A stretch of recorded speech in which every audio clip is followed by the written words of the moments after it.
너희는 자기를 위하여 우상을 만들지 말지니 조각한 것이나 주상을 세우지 말며 너희의 땅에 조각한 석상을 세우고 그에게 경배하지 말라.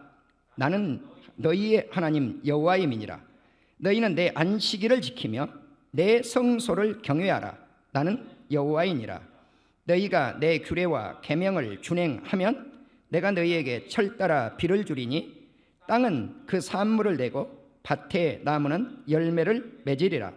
너희의 타작은 포도 딸 때까지 미치며 너희의 포도 따는 것은 파종할 때까지 미치리니 너희가 음식을 배불리 먹고 너희의 땅에 안전하게 거주하리라. 아멘. 14절입니다. 다 같이 읽습니다. 그러나 너희가 내게 청종하지 아니하여 이 모든 명령을 준행하지 아니하며 내 규례를 멸시하며 마음에 내 법도를 싫어하여 내 모든 계명을 준행하지 아니하여 내 언약을 배반할진대 내가 이같이 너희에게 행하리니 곧 내가 너희에게 놀라운 재앙을 내려 폐병과 열병으로 눈이 어둡고 생명이 쇠약하게 할 것이요 너희가 파종한 것은 헛되리니 너희의 대적이 그것을 먹을 것이며. 이제 23절부터 26절까지 읽겠습니다. 이런 일을 당하여도 너희가 내게로 돌아오지 아니하고 내게 대항할진대 나 곧 나도 너희에게 대항하여 너희 죄로 말미암아 너희를 7배나 더 치리라. 내가 칼을 너희에게로 가져다가 언약을 어긴 원수를 갚을 것이며 너희가 성읍에 모일지라도 너희 중에 연병을 보내고 너희를 대적의 손에 넘길 것이며 내가 너희가 의뢰하는 양식을 끊을 때 10 여인이 한 화덕에서 너희 떡을 구워 저울에 달아 주리니 너희가 먹어도 배부르지 아니하리라. 조금 전에 읽었던 25절 연병은 오늘날 유행하고 있는 코로나와 같은 전염병을 의미합니다. 이제 43절부터 마지막 절까지 읽겠습니다. 43절부터입니다. 다 같이 읽습니다. 그들이 내 법도를 싫어하며 내 규례를 멸시하였으므로 그 땅을 떠나서 사람이 없을 때 그 땅은 황폐하여 안식을 누릴 것이요 그들은 자기 죄악의 형벌을 기쁘게 받으리라. 그런즉 그들이 그들의 원수들의 땅에 있을 때 내가 그들을 내버리지 아니하며 미워하지 아니하며 아주 멸하지 아니하고 그들과 맺은 내 언약을 폐하지 아니하리니 나는 여호와 그들의 하나님이 됨이니라. 내가 그들의 하나님 되기 위하여 민족들이 보는 앞에서 애굽 땅으로부터 그들을 인도하여 낸 그들의 조상과의 언약을 그들을 위하여 기억하리라. 나는 여호와니라. 이것은 여호와께서 시내산에서 자기와 이스라엘 자손 사이에 모세를 통하여 세우신 규례와 법도와 율법이니라. 오늘 레위기 26장을 근거로 해서 말씀을 올립니다. 레위기 26장은 우상을 섬기지 말고 하나님만 섬기라고 말씀을 합니다. 그런데 하나님을 경외하라 이렇게 나와야 정상이라고 생각을 할 것인데 그 다음 절 2절의 말씀을 하나님이 뭐라고 말씀을 하고 계시느냐면 안식일을 준행하라는 것입니다. 안식일을 지키라는 것입니다. 오늘날로 말하면 뭘까요? 주일을 지키라는 것입니다. 주일 성소를 하라는 것입니다. 그 다음에 나온 말씀이 성소를 경외하라입니다. 어떻게 교회를 경외하라 그럴까? 여기서 경외하라고 하는 것은 하나님을 경외하라고 하는 단어와 똑같습니다. 두려워하라는 것입니다. 하나님을 두려워하듯 교회를 두려워하라는 것입니다. 성소를 두려워하라는 것입니다. 그러면은 이 카다시라고 하는 성소가 무엇이겠습니까? 나의 거룩한 장소라. 하나님의 거룩한 장소라고 말씀을 합니다. 하나님의 성소라고 말씀을 합니다. 그렇다면 우리 사랑하는 성도님들이 하나님의 성소를 거룩하게 해야 될 예배가 열려야 하나님을 거룩하게 할 텐데 강압적인 명령에 의해서 아버지 집에 나오지 못하고 예배를 드리는 이것이 거룩한 예배가 될 것이냐고 하는 것입니다. 사랑하는 우리 성도 여러분, 레위기 26장에 다시 말씀을 드리면 하나님은 자기를 위해서 우상을 만들지도 말고 조각해서 그것을 세우지도 말고, 조각한 석상을 우리말 성경에는 세우지 말아라 그랬지만 그것을 만들지 말라고 했습니다. 우상에게 절하지 말라고 합니다. 왜냐고 하면 나는 너희 하나님이기 때문이니라. 그 다음 절에 나온 말씀이 안식일을 지키라, 주일 성수입니다. 우리가 가정에서 예배를 드리는 것이 얼마나 주일 성소를 할지 모르겠습니다. 그 다음 말씀이 내 성소를 경외하라는 것입니다. 두려워하라는 것입니다. 그래서 이 경외하라, 영어 성경에서는 reverence, 하나님을 경외하라고 하는 단어와 같습니다. 바로 조금 전에 말씀을 드린 대로 하나님의 성소, 하나님의 거룩한 처소, 하나님께서 거하실 장소, 우미크다시라고 하는 히브리어는 거룩하시다. 자, 무엇을 거룩하게 해야 될까요? 하나님의 것으로 구별해서 거룩하게 하라고 하는 말씀입니다. 하나님께서 거하시는 장소, 이 거룩한 장소를 말씀하고 있습니다. 사랑하는 우리 성도 여러분, 우리는 주일을 성수하지 않고 성소를 경외하지 않는 행위는, 예배를 드리지 않는 행위를 하나님은 어떻게 볼까요? 많은 한국교회가 이제까지 예배를 드리면서 현장 예배를 드릴 것인가? 인터넷 예배를 드릴 것인가? 인터넷 예배가 과연 예배일까? 이것은 찬반론이 많으셨습니다. 그것을 어느 것이 옳고 어느 것이 그러다 제가 그 말씀 드리려고 하는 겁니다. 논쟁을 요구 드리는 말씀이 아닙니다. 그러나 한국교회가 몇 개월 동안 인터넷 예배를 드리고 나서 결론이 뭡니까? 우리 스스로 예배는 성도들의 만남이 있어야, 그 만남 속에서 하나님을 섬겨야 제대로 된 예배라고 하는 것을 우리 스스로 깨닫고 있습니다. 그것을 뭐 신학적으로 정의를 내리거나 예배학적으로 정의를 내릴 필요도 나는 없다고 생각합니다. 이 문제를 우리 스스로 자신에게 묻고 자신이 답하면 된다고 저는 믿습니다. 사랑하는 우리 성도 여러분, 레위기 26장 14절 이하에는 하나님을 섬기지 않고 하나님의 말씀을 청종하지 않고 하나님의 명령을 준행하지 않고 하나님의 언약을 배반했을 때 1단계 재앙, 2단계 재앙, 3단계 재앙, 4단계 재앙이 계속해서 하나님께서 주실 것을 예고하고 있는 말씀입니다. 1단계, 하나님의 명령을 어긴 재앙은 놀라운 재앙을 내린다고 우리말 성경에 말씀을 하고 있습니다. 그런데 이 놀라운 재앙이 어떻게 찾아올 것인가? NIV 성경, 뉴 아메리칸 스탠더드 바이블 성경, 강신택 박사님 성경에는 순식간에 재앙이 찾아온다고 기록이 되어져 있습니다. 그럼 1단계 재앙이, 이것은 가벼운 재앙일지 모르겠습니다만 아닙니다. 가벼운 재앙만은 아닙니다. 폐병이 걸립니다. 열병으로 눈이 어두워집니다. 생명, 마음이 쇠약해져 버리고 맙니다. 자, 파종한 것이 헛되어서 너희 대적이 우리가 심은 것을 먹어치웁니다. 이것이 1단계 재앙입니다. 그래서 두 번째, 하나님이 우리를 하나님의 말씀을 어긴 죄값으로 치셨습니다. 대적에게, 적군에게 치명적으로 패배가 일어난다고 말씀을 합니다. 너희를 미워하는 자 대적들이 쳐들어와서 우리를 다스립니다. 통치합니다. 너희는 쫓는 자가 없어도 도망을 간다. 그러니까 패배한다는 것입니다. 전쟁이 일어나서 패전한다는 거죠. 이러한 재앙이 내려도 사람들은 하나님의 말씀을 청종하지 아니하니 너희 죄값으로 7배의 징벌을 내리겠다고 주님이 말씀을 하고 있습니다. 자, 그래서 이제 19절 이하에 보면 2단계의 재앙이 하나님께서 내리기 시작을 했습니다.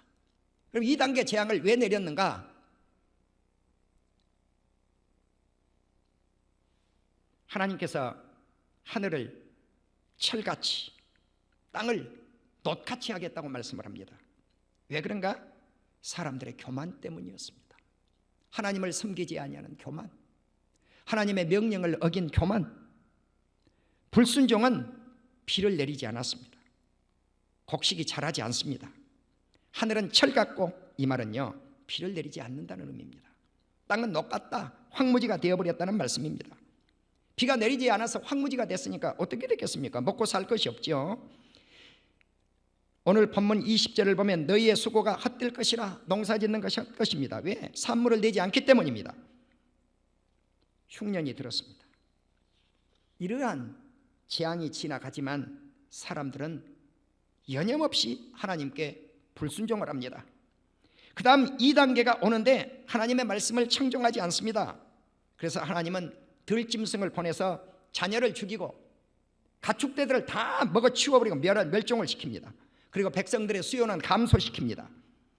그리고 백성들의 걸어갈 길, 인생의 길을 황폐하게 만들어버립니다. 이런 일을 당하지만 무슨 일입니까? 폐병, 열병, 생명이 쇠잔하고 흉년이 들고 적에게 패전해서 사람이 죽고 짐승이 죽고 이러지만 하나님께 돌아오지 않습니다. 오히려 하나님께 대항합니다. 그 결과 어떻습니까? 하나님이 그 죄값으로 인해서 7배를 더 친다고 했습니다. 세 번째, 하나님께서 재앙을 격상시킵니다. 그리고 무엇이 일어납니까? 하나님의 칼이 임했습니다. 성경에서 칼은 전쟁을 사용할 때 칼이라고 사용을 했고 전염병을 칼로 묘사를 합니다. 너희를 대적의 손에 넘긴다. 칼과 전염병을 통해서 대적에게 넘긴다는 그런 의미가 들어 있습니다. 자, 우리가 역대상 21장을 보시면 다윗이 하나님의 허락도 없이 인구조사를 했죠. 블레셋 군대와 싸우려고 하는데 하나님을 의존하지 않고 인구를 세라고 해서 요압 장군이 인구조사를 다 해서 이것이 하나님 앞에 죄죠. 요압 장군이 하나님께서 원하시면 지금보다도 백성을 100배나 더하게 하실 텐데 왕이요, 인구조사를 멈추십시오 해도 왕이 듣지 않습니다. 그 결과 하나님은 3가지 재앙을 제시했습니다. 3년 동안 기근이 들게 할 것인가, 3달 동안 적군에게 패해서 쫓겨다닐 것인가, 3일 동안 여호와의 칼을 맞을 것인가. 여호와의 칼이 무엇입니까? 전염병이었습니다. 이 칼, 여호와의 칼, 이 칼로 7만 명이 죽었습니다. 사랑하는 우리 성도 여러분, 이 땅에 일고 있는 코로나가 무엇입니까? 그것이 인위적으로 발생이 됐다고요? 인간으로부터 발생이 됐다고요? 아닙니다. 하나님께서 주신 질병입니다. 성경 어디를 읽어도 전염병은 하나님께서 주십니다. 지금 3단계 하나님의 재앙을 내려서 이 땅을 치고 있다는 거죠. 한관 칩니까? 세계 온 땅을 칩니다. 코로나 팬데믹입니다. 왜일까요? 세계 온 땅의 사람들의 죄값입니다. 이것을 어떻게 해결했습니까? 교회를 예배 문을 닫는다고요? 이렇게 예배 문을 닫는다고요? 그렇게 해서 해결됐습니까? 그러면 저도 내일부터 예배 안 드리고 싶습니다. 그렇게만 된다면. 아닙니다. 오늘 본문 말씀에 어떤 말씀이 나오냐면은 하나님의 성읍에 너희들이 모일지라도 하나님께서 너희들 중에 연병을 보내겠다고 말씀을 합니다. 자, 성읍에 너희들이 모일지라도 그 자리에 연병을 보낸다는 거예요. 이 연병 코로나가 교회 안에만 옵니까? 아닙니다. 성경적 답은 모든 도시 안에, 대한민국 온통 온 나라에 온다고 말씀하고 있습니다. 세계 온 땅에 온다고 말씀하고 있습니다. 특정 교회에 오지 않습니다. 이 말씀을 오늘 저는 안타깝게 말씀을 준비하고 이 말씀을 전파합니다. 사랑하는 우리 성도 여러분, 대한민국 사랑하는 우리 백성들 여러분들이 오늘 이 말씀에 귀를 좀 기울여 주셨으면 좋겠습니다. 교회는 코로나의 온상지가 아닙니다. 코로나의 온상지는 모든 성읍 안에 모든 곳에 있게 된다고 하는 사실입니다. 서울 1440개 교회, 한국교회 18%, 인천 4,330개 교회, 한국교회 7.5%, 경기도 15,050교회, 한국교회 25.6%, 도합 29,820개 교회 대충입니다. 여기에 누락된 교회들이 있을 것이니까 서울, 경기, 인천 교회가 약 51.7%쯤 될 것입니다. 오늘 수도권에서만 이 많은 교회가 비대인이라고 하는 예배를 드리고 있습니다. 그렇다면 한국교회 100교회를 넘는 교회가 이 3만 교회 가운데 우리가 신학교에서 배울 때 75%에서 80%라고 그랬습니다. 한국교회 요즘 쇠퇴했습니다. 그렇다면 100교회 넘는 교회가 3인은 6,000교회쯤 됩니다. 나머지 2만 4천 개 교회는 100교회 이하 교회입니다. 제가 구체적인 제시를 내리지요. 청주의 은성교회 호세길 목사님께서 저에게 코로나로 인해서 힘들고 어려운 교회들 100교회만 선정해 주십시오 부탁을 해서 제가 제 사비 광고비 내서 101교회를 선택을 해서 한국교회 코로나로 힘든 개척교회 목사님들을 제가 조사를 해서 그것을 청주 은성교회에 제출해 드렸더니 청주 은성교회가 4,040만 원의 물질을 그 교회 목사님들에게 후원해 주셨습니다. 그리고 제가 건의를 해서 목사님 제주도에 100교회를 또 한 번만 후원해 주십시오 하고 선정 과정에 있었었는데 코로나 사태로 인해서 그게 진행을 지금 중단하고 있는 상황입니다. 그런데 어젯밤에 또 연락이 왔습니다. 목사님께서 목사님 코로나로 힘든 한국교회 100교회를 다시 한번 선정해 주십시오. 2차 모집에서 후원을 좀 하고 싶습니다. 여러분 우리 개척교회들 힘듭니다. 약한 교회들 힘듭니다. 그렇다면 영상 예배를 이렇게 띄워서 인터넷 예배를 드릴 만한 교회들이 얼마나 많은 줄 압니까? 장비 갖춰지지 않았습니다. 나는 우리 정부와 이번 결정을 내렸던 목사님들이 그 부분까지 헤아리지 못했다고 확신합니다. 그 많은 교회들, 개척교회들 거의 10명에서 15명, 5명, 6명, 7명 모이는 교회들입니다. 이러한 교회들도 모이지 말라고요? 말이 됩니까? 안 됩니다. 제가 정치적 이야기하고 있는 거 아닙니다. 열여인이 한 화덕에서 떡을 구워 저울에 달아 주리니 너희가 먹어도 배부르지 아니할 것이다. 여기서 우리는 회개가 필요합니다. 하나님께 돌아옴이 필요합니다. 한국교회가 진정한 회개가 필요합니다. 정부의 이러한 방침이 소외되고 예배가 재개될 때 이러한 일들이 일어나지 않는다는 사실입니다. 27절에 보면 너희가 코로나와 같은 전염병이 올지라도 하나님의 말씀을 청종하지 않고 하나님을 대항할 것이다. 백성들은 말을 듣지 않는다는 거죠. 관리들은 말을 듣지 않는다는 거죠. 교회도 말을 듣지 않는다는 거죠. 교회 성도들도 하나님의 말씀에 저항한다는 거죠. 하나님은 이 죄로 인해서 7배나 징벌을 더하겠다고 28절에서 29절에 말씀을 합니다. 심각한 기근이 왔습니다. 아들의 살을 먹습니다. 딸의 살을 먹습니다. 성읍은 황폐해졌습니다. 성소는 황량해졌습니다. 교회가 아닙니다.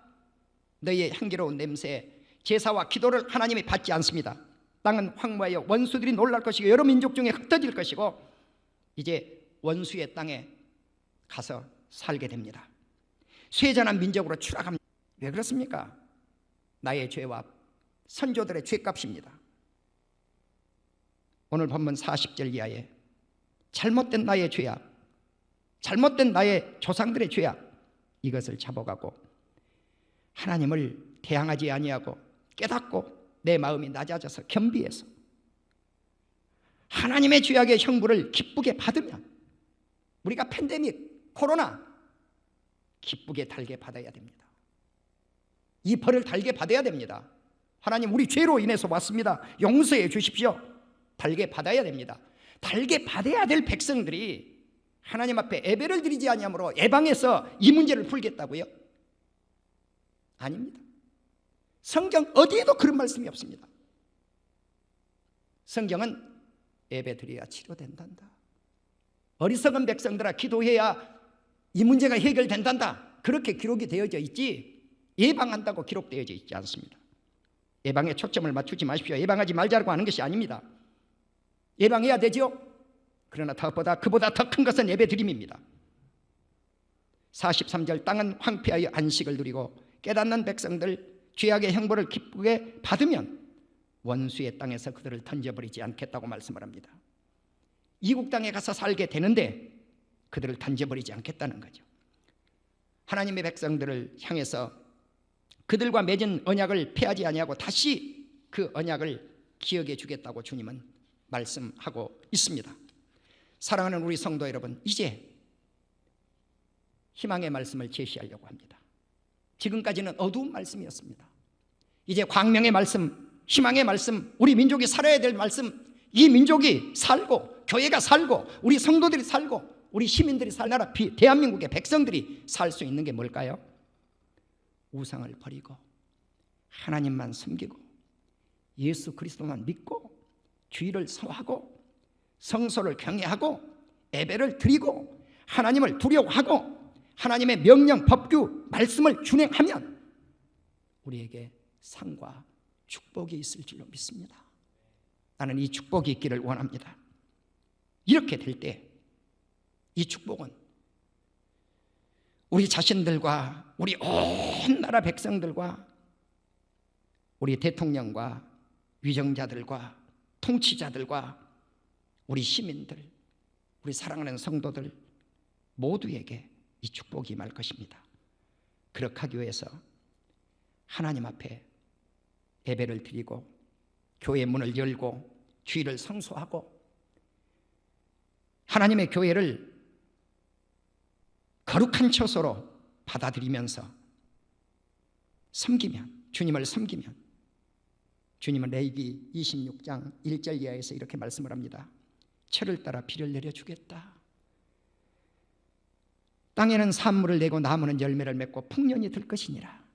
2절에서는 파종 때까지 포도를 먹고 그 음식으로 배불리 먹게 해주겠다. 3절에서는 안전하게 살게 될 것이다. 4절에서는 그 땅에 평화를 주게 될 것이다. 그렇습니다. 나는 이 나라 우리 대통령과 트럼프 대통령께서 평화를 위해서 애쓰신 것 인정합니다.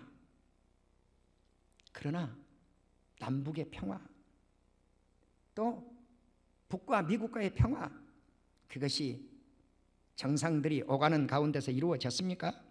아닙니다.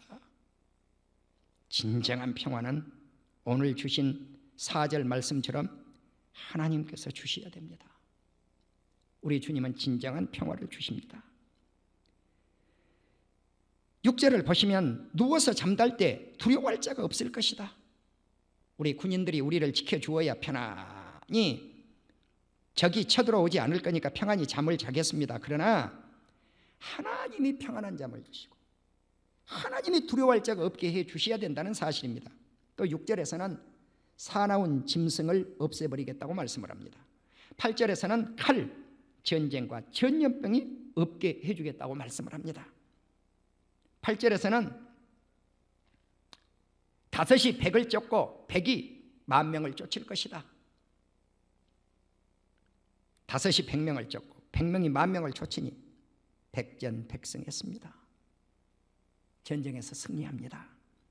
9절에서는 하나님이 주님의 백성들을 돌보고 이 백성들을 번성하게 해주겠다고 약속합니다. 다시 말씀을 드리면 창대하게 백성들과 맺은 하나님의 언약을 이행을 할 때 이런 놀라운 역사가 일어난다는 것입니다.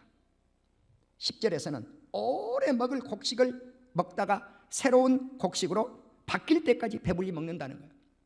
농사를 씨앗을 심어서 그 양식을 먹고 그 이듬해 씨앗을 뿌릴 때까지 기근이 들지 않는다는 것입니다.